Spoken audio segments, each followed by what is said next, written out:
Capital allocation protocols are the strategic frameworks guiding how organizations deploy financial resources to achieve their objectives.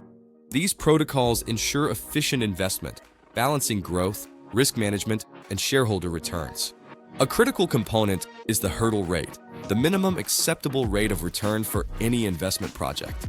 Projects must surpass this threshold to be considered viable, ensuring capital is directed towards profitable ventures. Another key aspect is capital flow, visualizing the movement of funds within and between different operational segments. This dynamic visualization helps identify bottlenecks, optimize resource distribution, and enhance overall financial agility.